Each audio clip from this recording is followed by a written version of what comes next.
l'importance de la mer dans notre tradition, dans notre culture, dans notre histoire.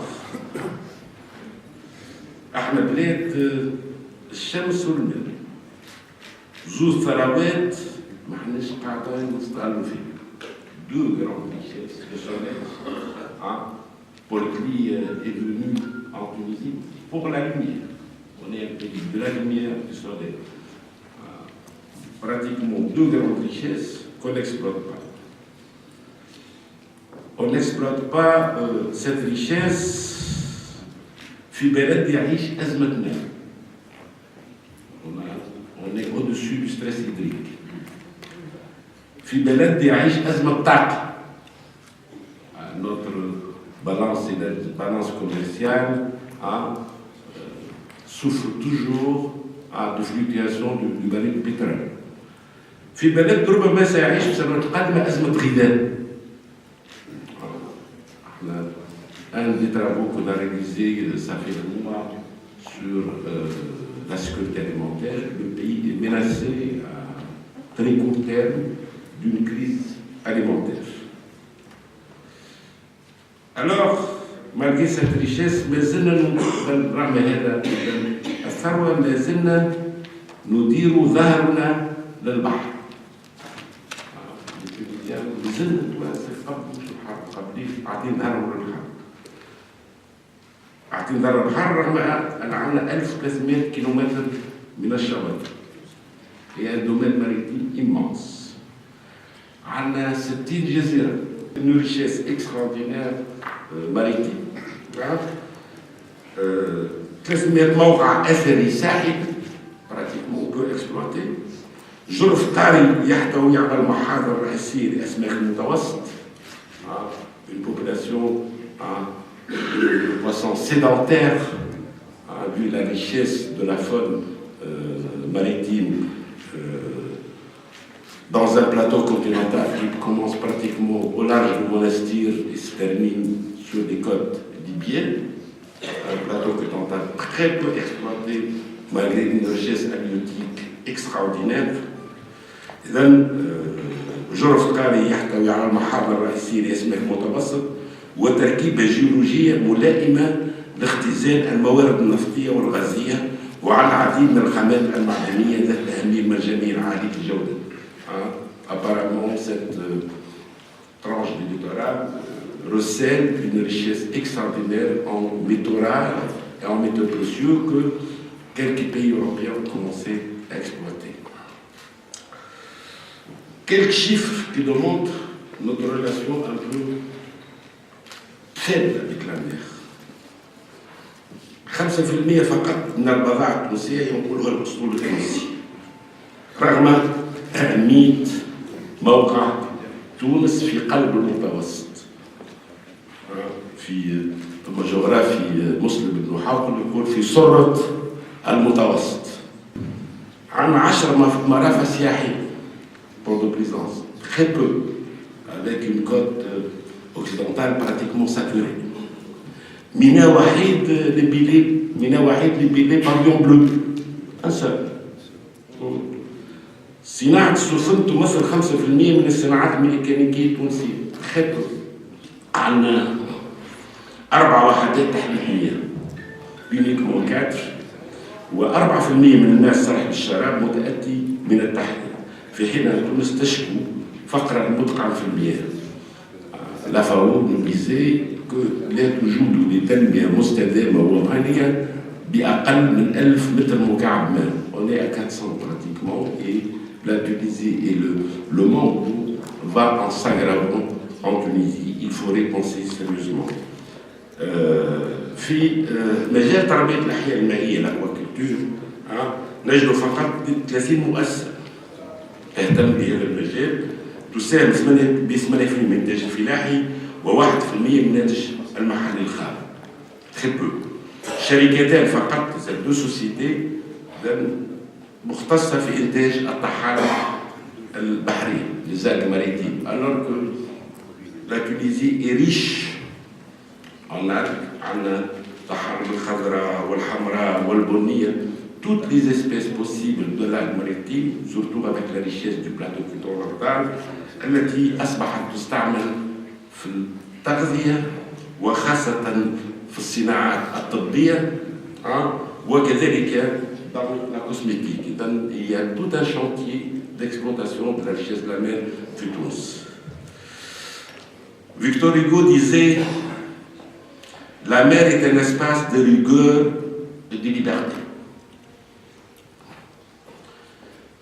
في هذا المجال ومن هذا المجال مجال الحرية جاءت عيسى هربا من حكم غاشم لتؤسس أول جمهورية démocratique في تاريخ البشرية.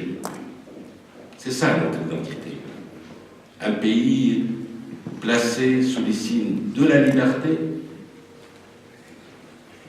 que procure la mer et sous les signes de la fécondité féminine. C'est ça notre véritable identité. Et que Virgile, dans un acte symbolique dans les livres,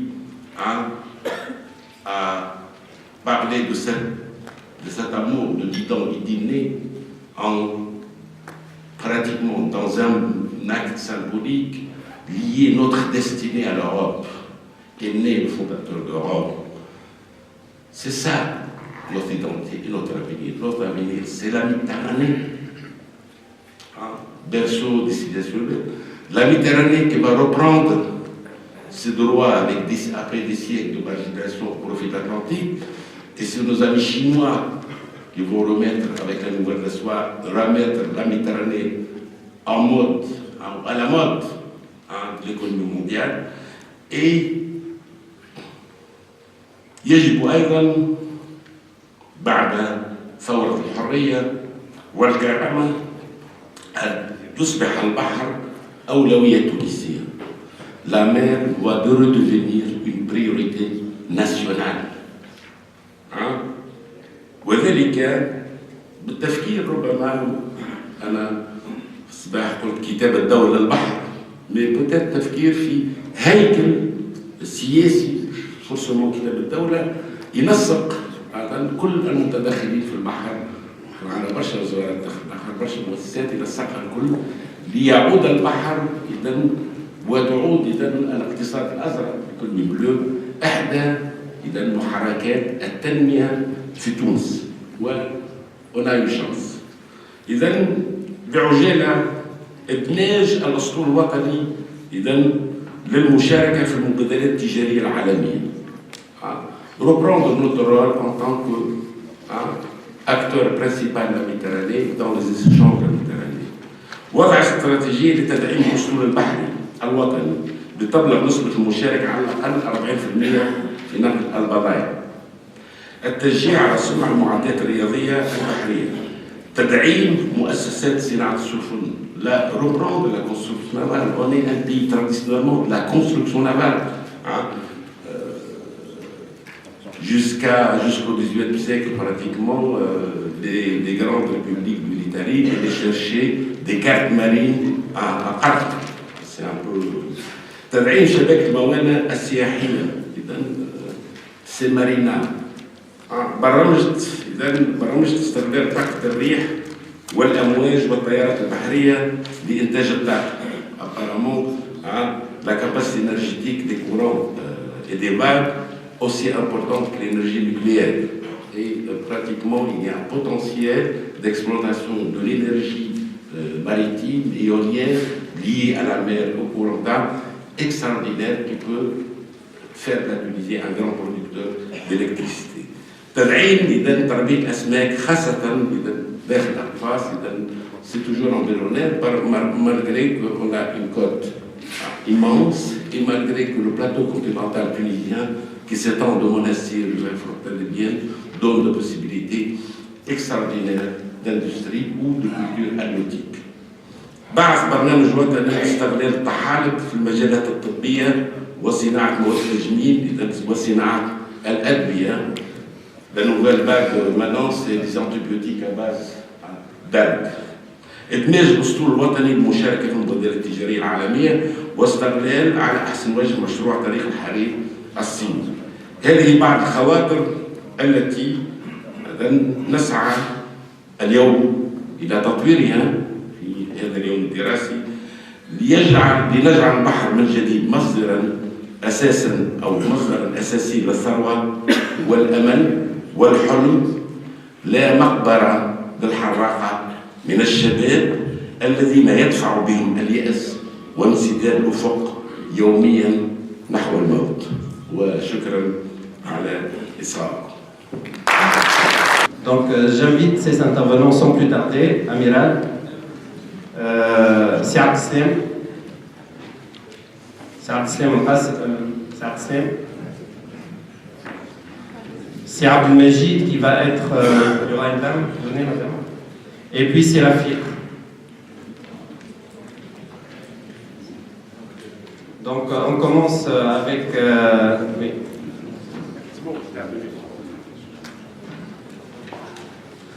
Donc vous allez ouvrir le bal, madame Hélène.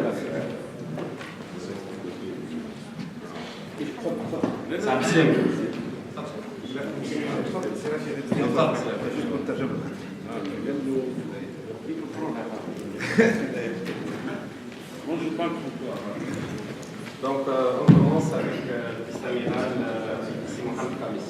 السيد وزير الزراعة مع الدراسات الاستراتيجية، سادة الكرام، السادة الحضور، يشرفني اللقاء بكم في هذه النقطة النيرة من السادة إطارات.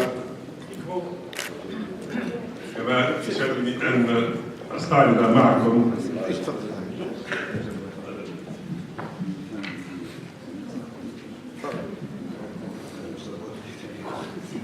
مجال تطوير المجال البحري. سيد الوزير، قبل أن نتطرق إلى تطوير المجال البحري كما تعرض له في مداخلتكم، سوف أعرف بالفضاءات البحرية أولا. لو انطلقنا من هذه الصورة، انطلاقا من اليابسة الفضاءات البحرية تنطلق من البحر الإقليمي في أول مرحلة، ثم المنطقة المتاخمة، تليها ما يسمى بالمنطقة الاقتصادية الخالصة زون ايكونوميك اكسكلوزيف، ثم الجرف القاري، وما تبقى من البحار هو أعمال المياه الدولية لامير انترناسيونال، وهي ملك للمجموعة الدولية سو لو باتريمون كومان في المانيتي. طب شوفوا بطريقة، وهذه فرصة باش السادة الحضور يعرفوا كيفية قيس هذه المساحات.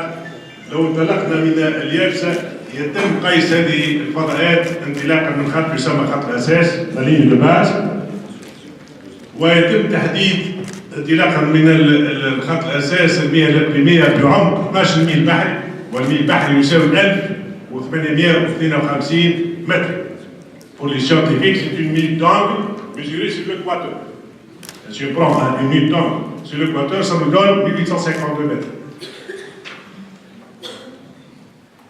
وتعتبر المياه البحر الإقليمي والمياه الداخلية المنحسرة بين خط الأساس والبر مياه أو فضاءات خاضعة لسيادة الدولة الساحلية، فهي سيادة ليست سيادة بالمعنى البري، فهي سيادة منقوصة بحكم حق المرور البري، سكونابيل دروا دو باساج نون فرونسيف، بالنسبة لكل مستعملي البحر، شريطة أن يكون هذا المرور بريء، يعني متواصل دون إزعاج الدولة الساحلية. بعد نلقاو الجرف القاري، والجرف القاري حسب الاتفاقية الدولية لقانون البحار سنة 1982 انطلق من الخط الأساس في حدود 350 ميل بحري، يعني في حدود 920 كيلومتر من البحر. ثم المنطقة الاقتصادية الخاصة تقاس من خارج المياه الإقليمية وفي حدود 200 ميل بحري. أعالي البحار وقاع أعالي البحار، هنا توضيح بالنسبة للجرف القاري. بالنسبة للمياه الإقليمية أولا، فهي تخضع لسيادة الدولة الساحلية بصفة كلية. بالنسبة للفضاءات الجرف القاري والمنطقة الاقتصادية الخاصة، فهي فضاءات تخضع لولاية الدولة الساحلية، بمعنى بالنسبة للجرف القاري تمارس الدولة الساحلية حقها في كل الخيرات والثروات الموجودة بقاع البحر وبباطنه ما عدا العمود المائي. هذا بالنسبة لجوف القاري. بالنسبة للمنطقة الاقتصادية الخاصة، الدولة الساحلية تمارس حقها في قاع البحر باطنه والعمود المائي لا كولوندو، لكن تبقى تحت الولاية. لماذا؟ لأن المساحة البحر على مستوى المنطقة الاقتصادية الخاصة والجوف القاري مفتوح إلى حرية الملاحة، وهذا الفرق بين السيادة والولاية. ثم المنطقة المتاخمة يمكن للدولة الساحلية الإعلان عن منطقة متاخمة في زون كونتيجو لممارسة صلاحياتها فيما يتعلق بالأمور الجمركية والصحية. ونحن في تونس لم نعلن على المنطقة المتاخمة حتى في فترة انفلونزا الطيور، اكتفينا بالمراقبة الطبية. إذا هذه الصورة الجملية تعطيها التقسيم هذا لتونس. بالنسبة للون الأزرق الداكن فهي المياه الداخلية. وهنا المياه الداخلية باش تعتبر الخلجان مياه داخلية بالفتحة ما تفوتش 24 ميل، يعني مرتين المياه الداخلية. لكن بالنسبة لخليج تونس وخليج جابس تتجاوز ال 24 ميل، واعتمدنا على الحق التاريخي لضمها إلى تونس كمياه داخلية، يعني كتراب وطني. يعني حق تاريخي يعني استعمال متواصل دون انقطاع ودون اعتراض من الدول الساحليه الاخرى. بالنسبه لجهه قرقنا وقعنا الاعتماد على المصائد الثابته كملكيه للاشخاص، وهذا معترف به دوليا. وتم قياس البحر شريط البحر الاقليمي خارج خط الاساس ومع اعطاء مياه اقليميه لكل من الجزيرتين جالتا والسوران في الشمال الغربي وكوريا في جهه الفستير. بعد المياه الإقليمية التقسيم الأزرق هو تقسيم الجوف القاري التونسي.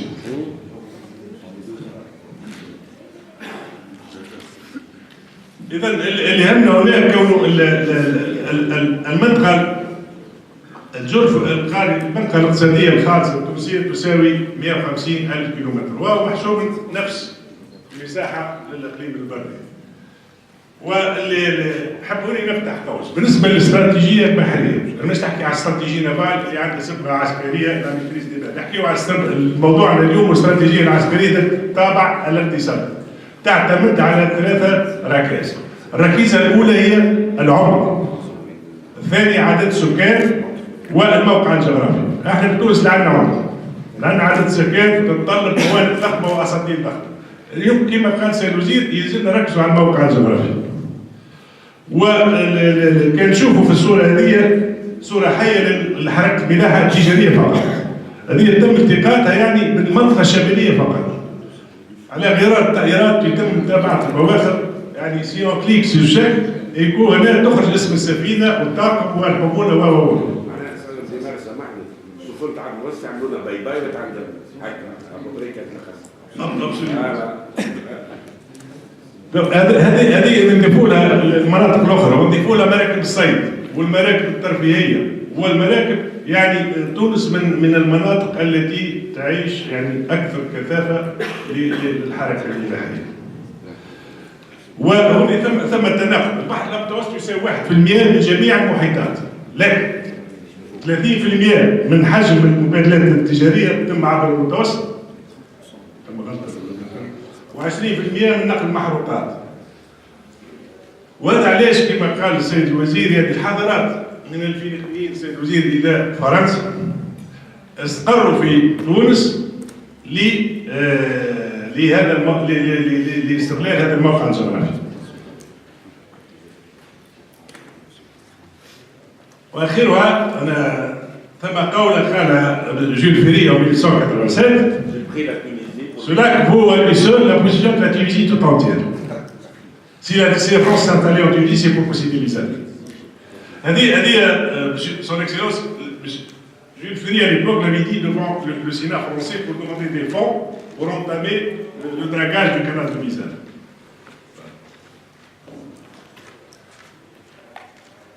نمر الان الى المواضيع الاهتمام. موضوع تدخل دولة البحر كما تفضل به السيد الوزير في مداخلته. المفهوم العام لتدخل دولة البحر هو إدارة الشؤون البحرية ذات الطابع المدني. معالجة الشؤون البحرية وضمان تنسيق مختلف الأنشطة ذات الصلة واستشراف استراتيجيات البحرية. هذا اللي يهمنا اليوم.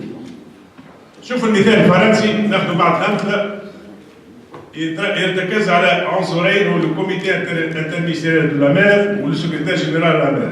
Donc pour fixer la politique générale maritime et assurer le suivi. الجديد كون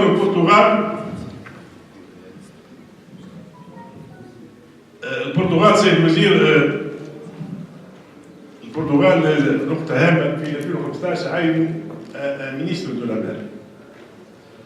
لكن في اهتمامات الوزير هذا هو كوردوني لي زافير ماريتيم اي سورتو بروموفوار اون ايكونومي ماريتيم ديورابل. والمثال البرتغالي قريب لنا بحكم كون البرتغال عندها نفس الامكانيات، نفس الحجم ونفس السكان، يمكن الاستفاده من تجربته. ايطاليا فيما ذهبت بعض الدول الى اعداد الى بعض هياكل خاصه بالمجال البحري، بعض الدول الاخرى احالت هذا الموضوع الى وزاره من الوزارات. بالنسبه لايطاليا سي لو مينيستير دو لونفيرونمون اي لانجاجمون تيريتوار. مثال في السنغال استنسوا شويه المثال الفرنسي وعملوا اون اوتوريتي شارجي دو لا كورديناسيون ماريتيم. سي ابوبري ليكزامبل الفرنسي. بالنسبه لتونس هذا الشيء. بالنسبه لتونس الارصده البحريه موزعه على العديد من الوزارات، 16 وزاره، والادارات 10 ادارات. هيك تقتصر على الترتيب الجانبي العامة على الوزارات الخارجية حتى المسؤولة على التحديد البحري والاتفاقات الدولية والدبلوماسية البحرية اللي هي غالبا بين قوسين. كي ناخذ وزارة الصحة، وزارة الصحة مسؤولة مثلا على توفير خدمات صحية في إطار الصالح العام للبواخر العامة قبل واحد تونسي مهما كان جنسيته. يعني إذا واحد من توقف السفن يصير توعك صحي يلزم يجاوبوا طبيب يتقن اللغة الإنجليزية من تونس، وهذا غالب.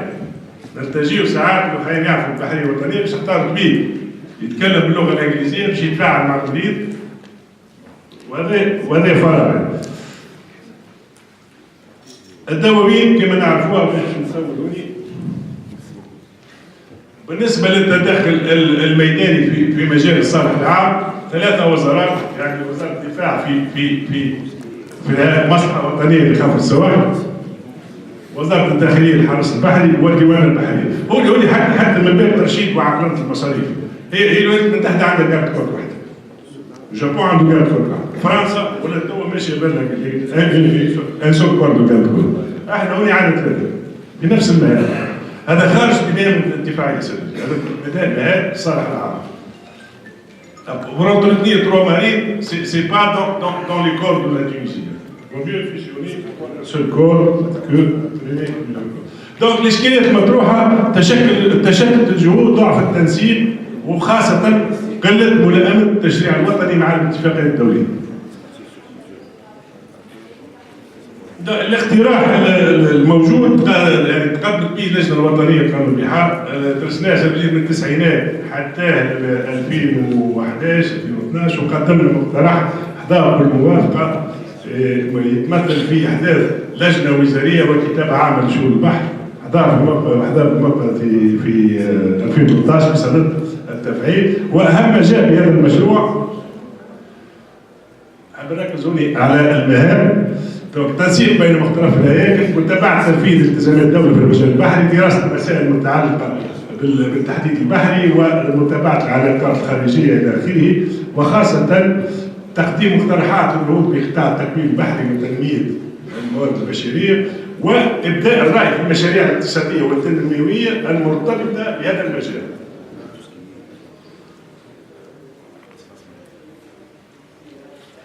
تحديد المنطقة الاقتصادية الخاصة، يعني نشوفوا الصورة هذه تلقاو الفضاءات، يعني النظام القومي للفضاءات المتوسط، متوسط 15 دولة حل على المتوسط، كلهم فاتوا بتحديد المناطق اما اقتصادية او مناطق خاصة بالصيد البحري. ما زلنا احنا الموضوع بصدد البلورة وعلى مستوى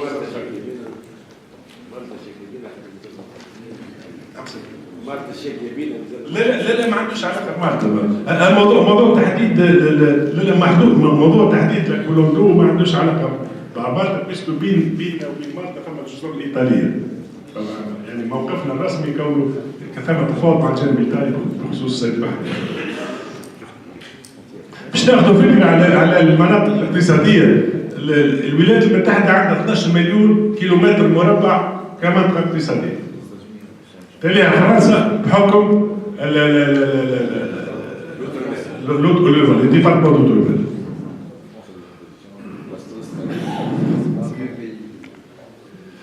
تطوير النقل البحري، النقل البحري تطور بمفهوم جديد، هو مفهوم النقل البحري متعدد الوسائط، يعني الترونسبور مودال.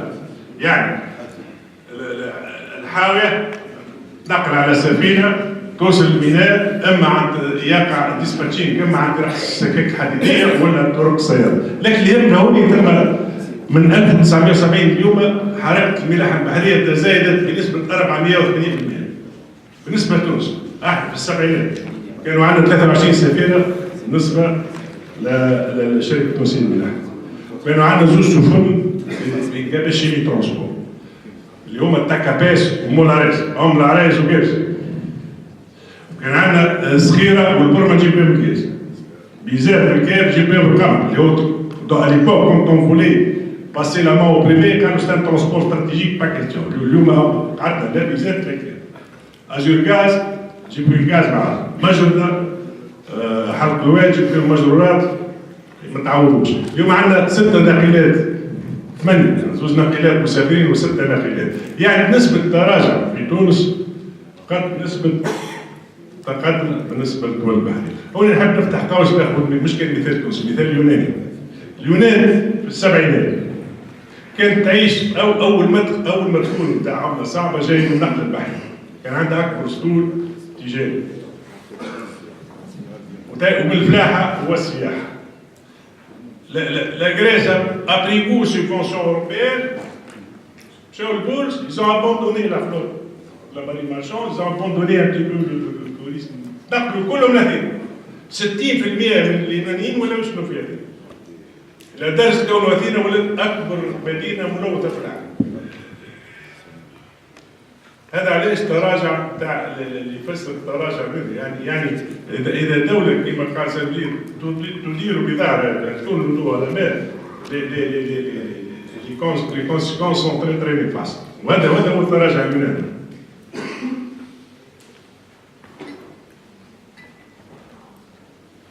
التصنيع البحري وهذا حل من الحلول. أنا لا مش نعطيك حلول عملية يعني قابلة للتنفيذ. عندنا بوتنسيال. احنا عندنا بوتنسيال في صنع مراكب الصيد ولتونس وبعنا حتى اليونان وبعنا الجزائر. عندنا ان بتي بوتنسيال في لي ترانزرات. وعندنا بوتنسيال في الاوفشور. وعندنا زاد بوتنسيال في وطني، احنا عملنا تجربه على المستوى الوطني في تصنيع اول خافره بمواصفات تونسيه، وهي اول مبادره عربيه وافريقيه باش تناجح جنوب افريقيا. المبادره هذه تفتح قوس بس شوي. اول مبادره في تونس حطينا الجامع والطالب المهندس والمصنع ولجنه البرودكسيون وخدمنا جميع، خلقنا المعجزات.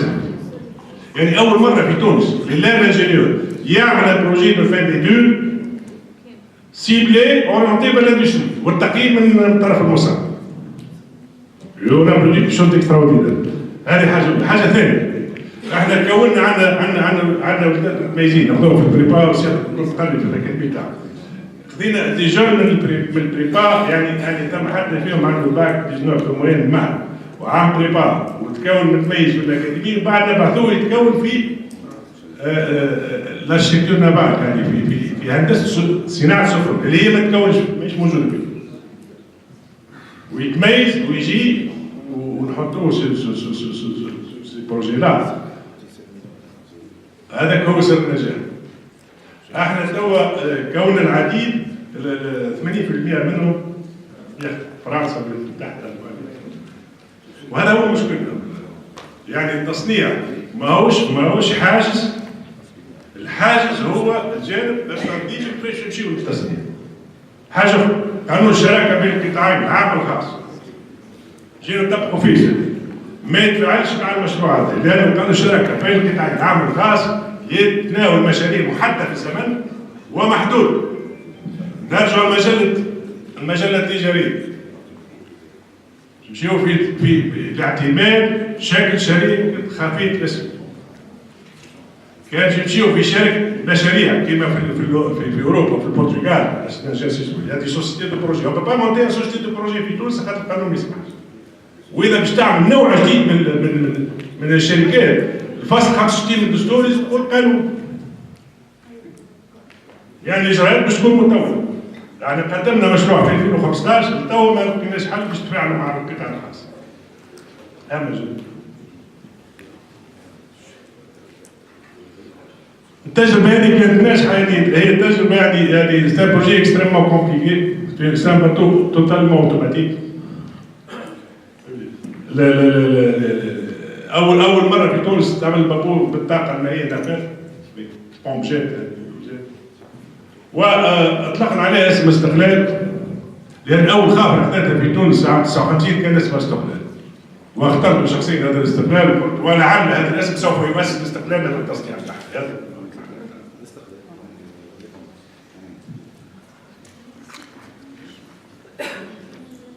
التصنيع البحري مش كان تصنيع حتى الاصلاحات.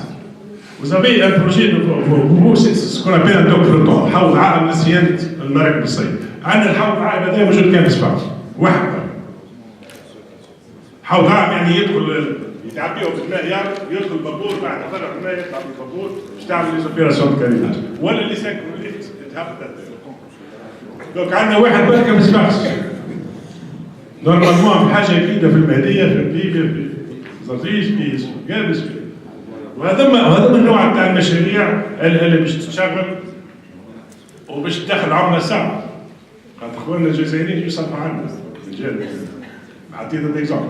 واذا توفر صيانه نور يجوا بالله باش يجوا المراكب الصيد من الخارج يجوا للبيزونسيف وهنا كان مرتاحوا. بلا لا بريزونس في تونس راهو جينا نشري، احنا ماخذينها في قلب مارينا ولاش نوع.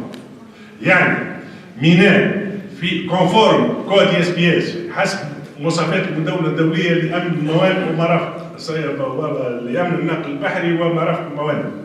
من ناحيه تتوفر في عمليه صيانه وليزار لوجيستيك ابل دو فيو بور لي كاريناج اي لا سيكوريتي. احنا يوت في تونس يعني يدفع معاليه في حدود 2000 دينار كأقصى حد في روما مقابله سي 15 فوا بلو شير ويرحبوا. وفما يعني فيما عدا يعني نفقات الرسوم والصيانه في الخارج ثم اقتضاء ساعات سورتو في فتره البرنامج يحط في الشتاء ويتابع عليه يجي في الصيف يرجع. وهذه عندها مدخول اكثر من 8 مليون دو لويتي واكثر من واحد اوني كابابل دو باتير سور لاك دو بيزات البلو غران بور دو تونيزي. يجينا من البلو غران كوسموس دو تونيزي. بور اون فوا اون فا فير بروجي في يعني مدخول يعني عمله صعبه ومدخول يعني في ايكونومي ديورابل. نفس الشيء بالنسبه للبواخر المختصه، هذا عندنا فيه نقص كبير ياسر. يعني كان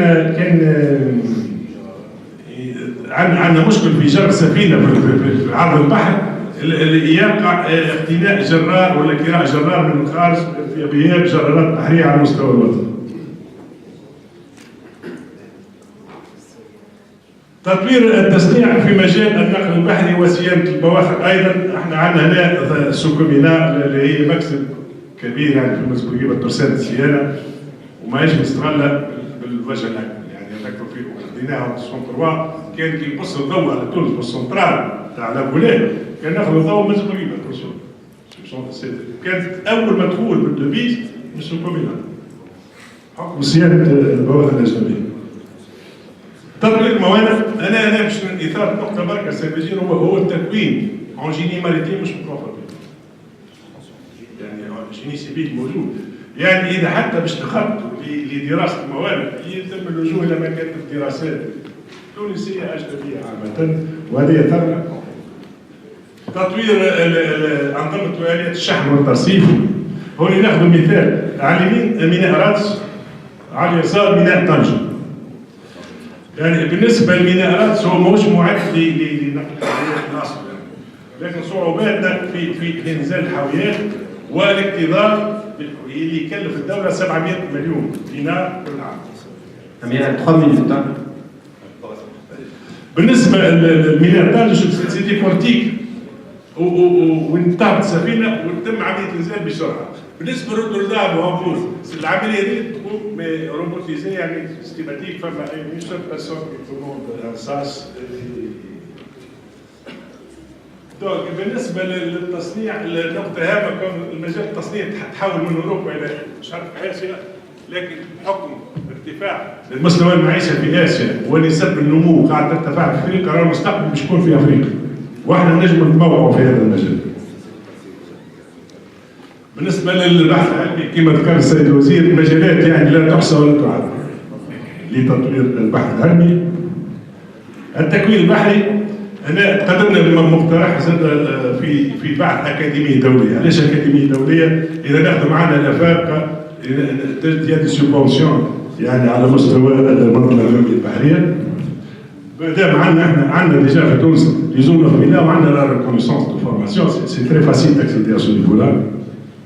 وهذا بعض الأمثلة في مصر مثلا الأكاديمية العربية للعلوم والتكنولوجيا والنقل البحري بينيفيسي دو دون من ليغاراب من اليونيون افريكان، واحنا بعد مصر ربما لازمنا احنا نحاولوا باش نسبقوا دول اخرى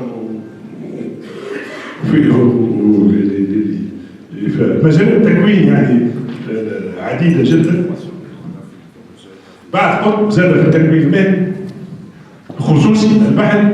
احنا عندنا تجربه من خلال بعض مركز الغوص بزرزيش، هذا ان شاء الله يفتح العام الجاي باش يكون غطاسين في الاشغال تحت مائية. راهو في الاوفشور يعني عندنا اشغال تحت مائية، انا جايبين لي بروبوزيون نجيبوا في ليترونجور من بنغلاديش 5000 دولار بار مو. علاش هذوما يقتلوا بالخليط الثلاثي يعني ازور مليون اوكسجين ويعملوا اعمال يعني يقوموا بالاشغال. حلينا مركز لتوفير هذا التكوين تحت مائية.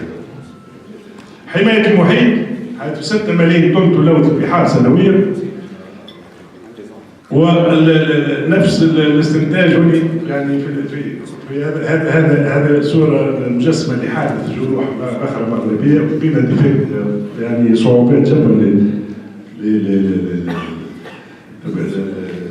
لمقاومة التلوث. سلامة الملاحة عندنا تأخير في إنجاز بعض المنظومات المتعلقة بسلامة الملاحة عرض سواحل، وخاصة ما يتعلق بمراقبة حركة الملاحة واللي زي مقننة حسب المواصفات الدولية. وأخيرا التعاون الدولي وفي مقدمة المبادرة الأوروبية la politique maritime intégrée au niveau de cette initiative européenne qui est faite pour l'Union européenne, mais qui est ouverte sur les États non membres pour développer une coopération. Et vous voyez, les thèmes sont transport et port, présence, dessalement de mer, c'est-à-dire في أهداف في 1997. لكن لقينا صعوبات في التعامل مع الاتحاد الأوروبي. هو بيدو بيعترف التقييم قالوا لقينا صعوبات مش كان مع تونس مع شمال افريقيا. لأنه يفترض أن يكون هيكل موحد يتفاوض في المجالات البحثية كلها. يعني وزارة الخارجية عندنا قاعدة روحها في حراج لأنه ما ثماش طرف واحد يمثل ونجم يتفاوض بالنسبة لجل المواضيع.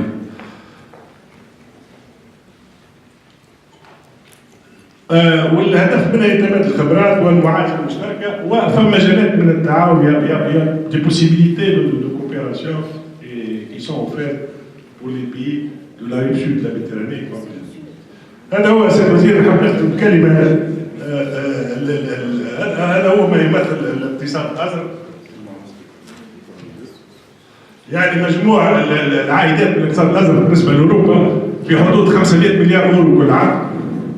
على المستوى العالمي حاليا في حدود 2000 مليار يورو، وفي 2020 باش يوصل 2500 مليار يورو. يعني النسق مرتفع كما ذكرت سيادتكم بصفه ملحوظه. الى هنا انا انتهي هذا العرض. حاب نضيف سيد الوزير كنت غني له ضوء على بال. ثم كلمه اخرى نقولها في تونس البحر مالح. يعني حتى اللي عنده موارد avec l'esprit de terrain, il a investi à terre. توا il va falloir réinvestir la vapeur. في البر يمشي عنده أجر في البحر أجر. Voilà, merci. Et on enchaîne avec Madame Ganos sur la protection du littoral.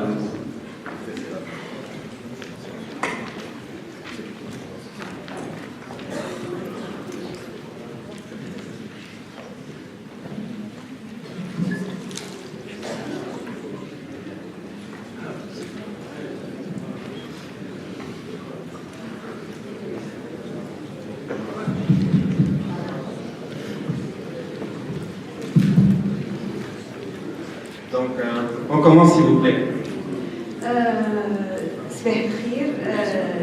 أنا سباقة الجوز من وكالة حماية وبهاء شركة الساحلي. أول حاجة نبدأ باش نوصل لكم اعتذار السيد المدير العام سي عبد المجيد الطيب اللي ما نجمش يجي لالتزامات أخرى. واعتذاري أنا خاطر مش نحكي على التلوث وإزالة التلوث وتنقية المياه اللي هي معناتها الاختصاص سي عبد المجيد. باش نحاول نكون سريعة ونعتذر زاد على خاطر المداخلة نتاعي باللغة الفرنسية. Donc je vais parler en français. De la protection, la gestion intégrée des écosystèmes littoraux et marins. Je vais prendre une minute peut-être pour dire notre vision de ce qu'est la gestion, de ce qu'est le littoral et le milieu marin. C'est d'abord une histoire très riche, comme l'a dit son Excellence Monsieur le Ministre tout à l'heure, un savoir-faire qui est ancestral, un patrimoine immatériel. C'est aussi du suivi des pratiques sous l'eau. C'est des femmes et des hommes qui discutent de l'avenir de ce territoire-là. C'est des animaux, des végétaux marins. C'est malheureusement aussi des déchets. C'est aussi des activités économiques, la pêche, le tourisme, l'agriculture sur le littoral et la plaisance, une installation aussi de plus en plus importante sur ce littoral-là. Donc la Tunisie dispose d'un territoire marin et côtier exceptionnel qui représente un véritable gisement de ressources naturelles et qui a contribué depuis la nuit des temps à son ouverture sur l'espace méditerranéen. Donc sur cette zone côtière et marine de la Tunisie se concentre l'essentiel de l'activité humaine et économique du pays et on retrouve des espaces naturels importants, notamment les zones humides, les îles comme la Galite, Zambra, Zambreta, Gloriat, Josol Guinées, bien sûr, outre Jelba et Tartou. Donc cette biodiversité caractérisée par des habitats naturels, pas des habitats de construction, des habitats naturels importants pour la conservation de nombreuses espèces à forte valeur patrimoniale ou d'intérêt économique, ce qui est très important. Le patrimoine naturel a un intérêt économique important. Donc ces richesses subissent une pression par l'urbanisation, la pollution, la surexploitation des ressources, le changement climatique et l'érosion côtière. Donc à cet égard, le ministère des Affaires locales et de l'Environnement, par le biais de l'Agence de protection et d'aménagement du littoral, a développé une nouvelle politique de gestion des écosystèmes côtiers et marins, et en fait en sélectionnant des sites qui seront préservés. Il y aura une création d'aires marines et côtières protégées. Donc la stratégie qui a été approuvée par le Conseil national des aires marines et côtières protégées en 2017 a 5 axes. La préservation du patrimoine naturel marin et côtier, l'amélioration et le renforcement de la gestion des sites naturels dans le cadre d'une démarche intégrée, on va y revenir tout à l'heure. Le développement d'une gouvernance locale, ce qui est très très important. La gouvernance locale actuellement est la clé, je pense, de la bonne gestion, la gestion rationnelle des ressources, la valorisation et l'utilisation rationnelle des ressources naturelles et bien sûr la mise en place de mécanismes de financement pérennes. Il ne faut jamais oublier le nerf de la guerre. Ces sites qui sont sélectionnés pour devenir des aires marines protégées sont là. Donc là, c'est un petit échéancier. C'est, je pense, un minimum parce que nous avons l'engagement, comme tous les pays d'ailleurs signataires de la Convention sur la diversité biologique dans le monde, de protéger 10% de l'espace marin du pays. Ces aires-là, qui sont au nombre de 12, des aires littorales et marines, elles n'atteignent pas les 2%. Donc c'est vraiment un premier pas pour la création, la préservation de la mer.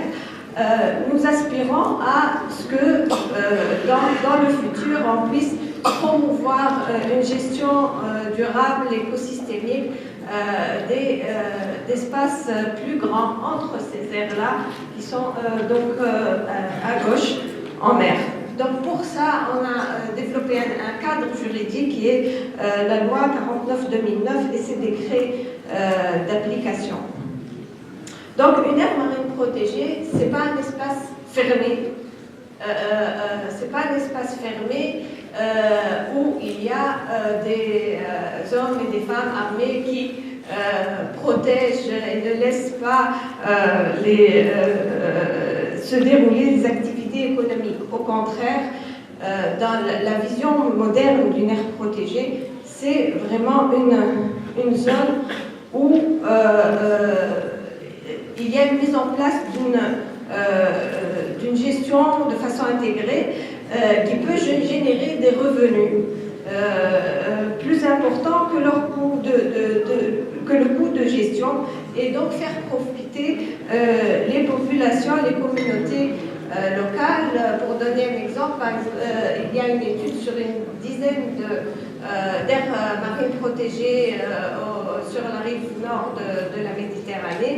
Elles produisent 2,5 fois en moyenne le coût de leur gestion. Donc, c'est pas un espace perdu pour l'économie nationale.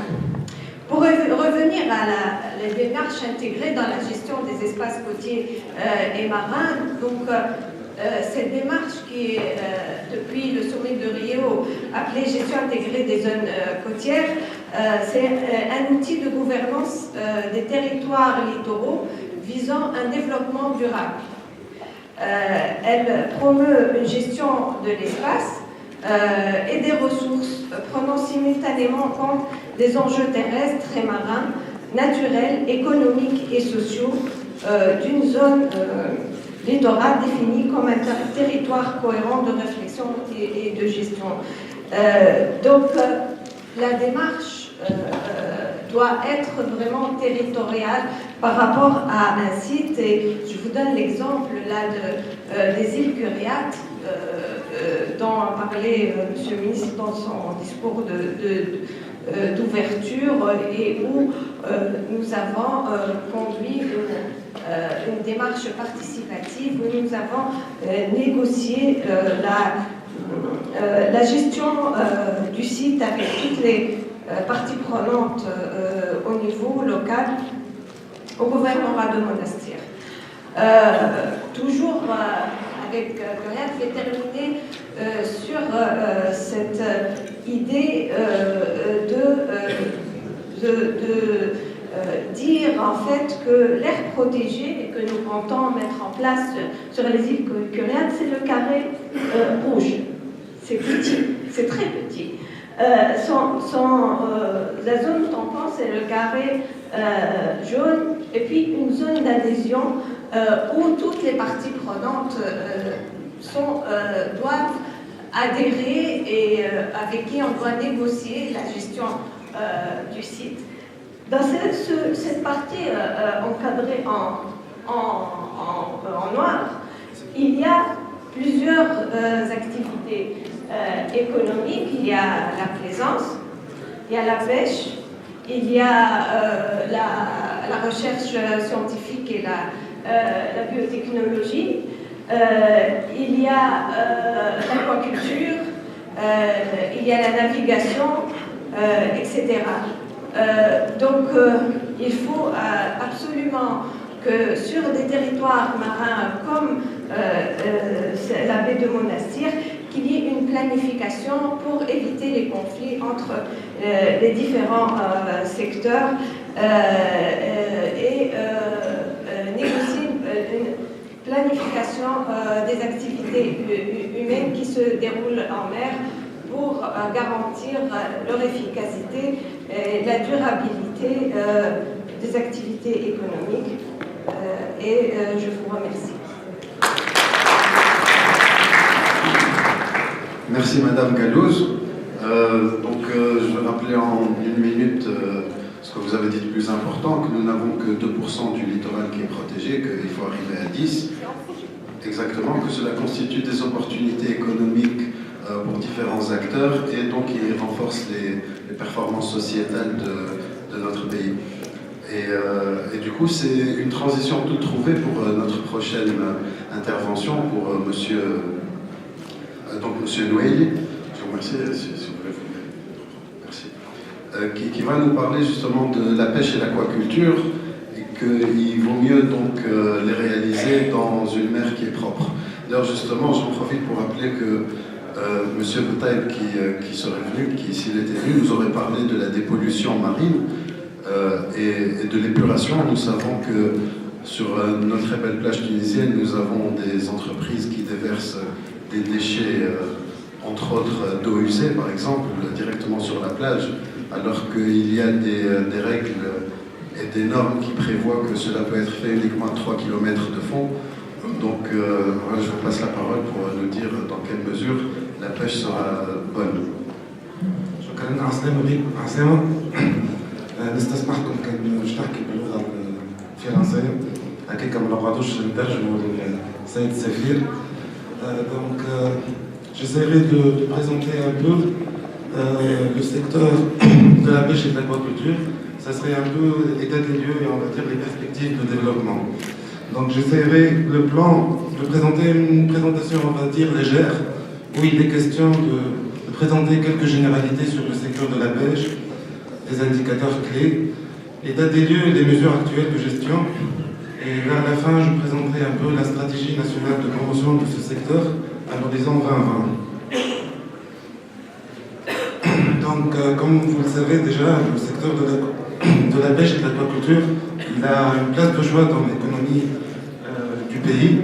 La raison pour laquelle, vous savez, on a mis en place une infrastructure portuaire qui est assez exhaustive, presque 41 ports, avec une moyenne d'un port tous les 23 km à peu près. On a mis en place aussi un code d'encouragement à l'investissement privé, mais aussi un cadre législatif et réglementaire qui est assez exhaustif. Aussi, il était question de mettre en place un programme de mise à niveau depuis 1994, de manière à ce qu'on puisse exporter sans aucune restriction au marché européen, entre autres. Mais aussi, on a mis en place des programmes spécifiques divers. Je parlerai de la stratégie nationale de la promotion de l'aquaculture ou encore des poissons bleus. Tout ça a fait qu'on a un bon positionnement, tant à l'échelle, on va dire, nationale, régionale, que dans la politique internationale. Quelques chiffres ou quelques indicateurs près. On a donc 41 ports avec une capacité de 150 000 tonnes. La consommation en produits halieutiques et d'aquaculture, elle est de l'ordre de 10 kg par habitant par an. La production nationale, elle est actuellement aux alentours de 125 000 tonnes. On a près de 150 unités de transformation et de conditionnement des produits de la pêche. Près de 54 000 pêcheurs qui exercent cette activité et avec un emploi direct et indirect aux alentours de 100 000. Et aussi, on a presque une flottille qui est constituée de près de 13 000 unités de pêche. Quand même, c'est un chiffre assez conséquent. Et donc, près de 90% qui exercent ce qu'on appelle la pêche artisanale, dont le poids social il est beaucoup plus important. Voici un schéma qui résume un peu l'organisation de ce secteur. Forcément, l'autorité compétente, c'est la Direction générale de la pêche et de l'aquaculture, entre autres à travers le ministère de l'Agriculture. On va dire que le ministère il est assez autonome dans le sens où on a des institutions qui sont focalisées sur la vulgarisation, sur la recherche à travers l'Institut national des sciences et technologies de la mer, mais aussi des assistances techniques comme par exemple le Centre technique de l'aquaculture. Forcément, on interfère avec des organismes syndicaux comme l'UTAP, des organisations professionnelles comme les groupements des pêcheurs ou encore la société civile. On interfère, comme il a été dit, par plusieurs intervenants avec plusieurs ministères, entre autres ministère de l'équipement pour tout ce qui est infrastructure portuaire, avec la défense dans le contrôle, etc. Donc l'exploitation justement de cette ressource, elle se fait aussi sur différents écosystèmes. On a tous les systèmes presque qui érigent la Tunisie, comme il a été dit auparavant par mes collègues. Le système lagunaire, on en a 7. Les écosystèmes lagunaires ou encore quelques écosystèmes exceptionnels endémiques de la Méditerranée, comme la Posidonie par exemple. Un petit aperçu sur l'historique du secteur de la pêche. Vous savez, depuis les années 70, l'État a lancé un peu son désengagement des activités concurrentielles. Et c'est ce qui a fait qu'on a liquidé un peu l'Office national des pêches et qu'on a créé ce qu'on appelle le Fonds spécial de développement de la pêche. On a aussi mis en place quelques projets de la coopération financière multilatérale pour l'acquisition de nouvelles unités performantes, mais aussi pour la création des ports de pêche. La situation en est qu'on a connu une réelle métamorphose, voire une évolution drastique de ce secteur qui est passé de techniques de pêche, qu'on va dire artisanales, l'exemple des chouffes ou des gargoulettes, qui a un caractère d'exploitation qui est social et familial. Une flottille avec des petites embarcations à voile pour arriver à une certaine modernisation des flottilles, des engins qui sont une technologie qui est très avancée avec les GPS, les radars, etc., grâce à laquelle on peut facilement reconnaître un banc et avec des unités comme les chalutiers, les fermes, etc. La situation en est qu'on se retrouve malheureusement face à une certaine surexploitation. Et je ne pense pas que la recherche dirait le contraire. On est face à une situation très alarmante du stock et une surexploitation en particulier dans la zone du sud, c'est-à-dire le golfe de Gabès, avec plus de 60%, on va dire, d'exploitation, de surexploitation. Il fallait être dynamique par rapport à cette situation et il fallait prendre des mesures pour gérer convenablement et de façon, on va dire, rationnelle et durable de cette pêcherie. On en a plusieurs en fait, mesures ou outils entre les mains qu'il fallait les mettre en place. La première serait de réduire l'effort à travers le recours biologique ou la création de ce qu'on appelle des campagnes de pêche. Il était très important de faire un gel par rapport à l'effort de pêche. Plus d'autorité, plus d'autorisation pour construire de nouvelles unités. Il était important d'adopter l'élaboration ou la création, entre autres, d'aires marines protégées ou encore suivre ce qu'on appelle la politique commune au niveau de la Méditerranée. Je vais détailler plus ou moins ces mesures-là, mais en fait l'approche qu'on a essayé d'adopter depuis toujours, c'est réellement faire intégrer ou impliquer tout le monde, entre autres la sphère de la recherche à travers l'Institut national des sciences et technologies de la mer ou encore l'INAT. C'est important aussi d'impliquer l'interprofession ou encore la profession et après l'autorité compétente qui est juste au milieu qui joue entre autres le rôle de coordination, c'est la Direction générale de la pêche et de l'aquaculture. Donc un exemple justement pour réduire l'effort de pêche, c'était de mettre en place des campagnes de pêche. Vous savez, toutes les espèces à caractère économique important, on a mis en place la campagne, c'est-à-dire par exemple l'exemple des palourdes. Personne ne pourra pêcher pendant la période avant octobre. Donc la campagne, elle est limitée dans la période depuis octobre et jusqu'à 15 mai, par exemple. C'est important aussi de savoir ce qu'on a. C'est pour ça que depuis 2003, on a fait un recensement général de la pêche. On a lancé depuis 2001 ou 2009, ce qu'on appelle le repos biologique. Plus aucun chalutier ne peut exercer son activité pendant 3 mois et moyennant une compensation. Et un autre programme parmi d'autres, et ça c'est pour protéger la ressource et entre autres aussi combattre un peu la pêche illicite, c'était le programme de mise en place des récifs artificiels dans le golfe de Gabès. Bien sûr, ça a été initié avec les Japonais, ce programme-là, et c'était important de ne pas mettre les récifs n'importe où. C'est pour ça qu'on a eu affaire à une étude aussi qui a permis aussi de faire un bilan socio-économique et environnemental de la zone en question, de choisir un peu les zones qui sont menacées et qu'on gagnerait à protéger. Et il y a tout un scénario qu'on a adopté éventuellement avec la profession. Ça, c'est un exemple par rapport au suivi de ce qu'on appelle la politique commune. C'est ce qui traite un peu avec l'ICAT. On est membre de l'ICAT depuis 1997 et on essaie de suivre à la lettre toutes les recommandations de ce poisson noble qu'on ne pêche que pendant moins qu'un mois, entre la période de 26 mai jusqu'au 24 juin. On a adopté aussi, toujours dans le contexte de quelques recommandations d'ordre international, ce qu'on appelle le VMS. Le Vessel Monitoring System. On essaie en ce moment de généraliser ce système parce qu'on est en train d'exploiter, on a notre système national pour les thoniers et uniquement les thoniers. Et là, on est en train de faire tout un effort, moyennant des mesures d'encouragement aussi, pour le généraliser à toutes les unités ayant une longueur supérieure à 15 mètres. On a aussi développé un système qui est en phase expérimentale, ce qu'on appelle le SID, système d'information décisionnelle, où on a essayé d'intégrer toute une base de données, que ce soit par rapport à l'unité, à l'effort de pêche ou d'autres données. On travaille de façon assez concrète, on va dire, avec la PAL aussi, et on est partenaire avec eux sur l'idée, et le ministère elle a bien adopté des aires marines protégées. On essaie toujours avec la profession aussi, le textilier, et la coopération et la collaboration avec l'agence, elle se fait, je ne vais pas m'étaler dessus. Pour ce qui est maintenant du secteur de l'aquaculture, on a amorcé, toutes les mesures ont été amorcées bien avant, 93, on a mis en place un plan directeur, et une stratégie a été mise en place depuis 2007, avec des incitations financières, mais aussi la création du centre technique de l'aquaculture. Le résultat en est qu'on j'essaie de corriger un peu les quelques données de Cigelou, je vous le permets, malgré qu'il n'est pas là. On a 42 fermes aquacoles depuis jusqu'à 2016 et avec une production qui est aux alentours de 16 000.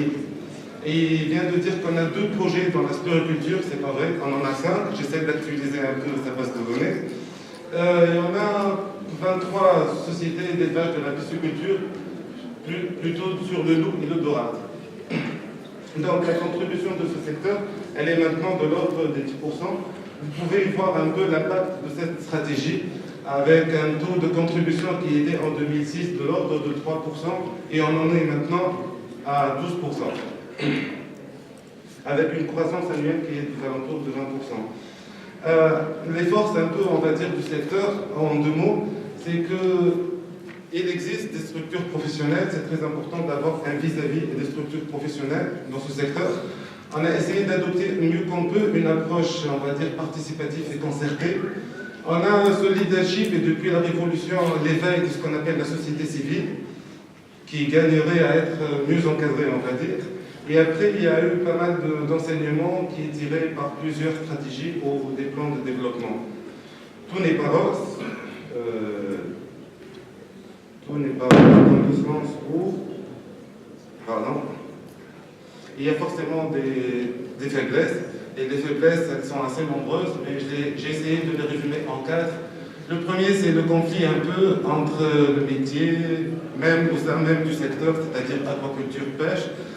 Et il y a un manque d'encadrement et d'assistance à certaines organisations professionnelles. Et après, une certaine généralisation de ce phénomène de la pêche illégale non réglementée depuis la Révolution, il faut le reconnaître.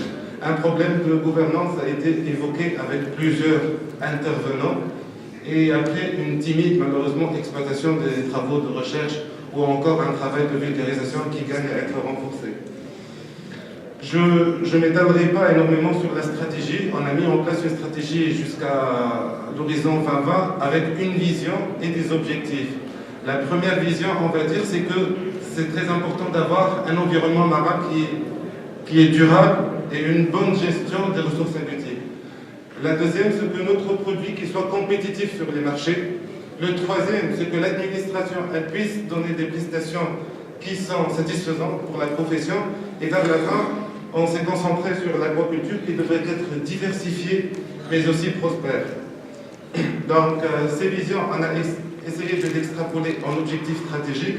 C'est toujours dans le même sens, préservation, amélioration de la compétitivité et des promotions des prestations auprès de la profession et la promotion de l'activité. Devant chaque objectif stratégique, on a mis tout un programme.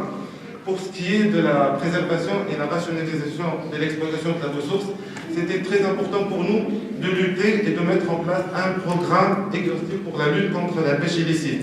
Et un exemple parmi d'autres, c'était la mise en place des récifs artificiels. L'autre, c'est dans le sens de la rationalisation de l'exploitation à travers les aires marines protégées et à travers un effort avec la recherche et la connaissance du stock. L'autre programme de la compétitivité, c'était de renforcer l'intervention du JPP. Il intervient sur la commercialisation, ce qu'on appelle le groupement interprofessionnel des produits de la pêche. L'autre programme, c'est d'amoindrir un peu les coûts d'exploitation à travers le renforcement de ce qu'on appelle les organisations professionnelles ou les sociétés mutuelles.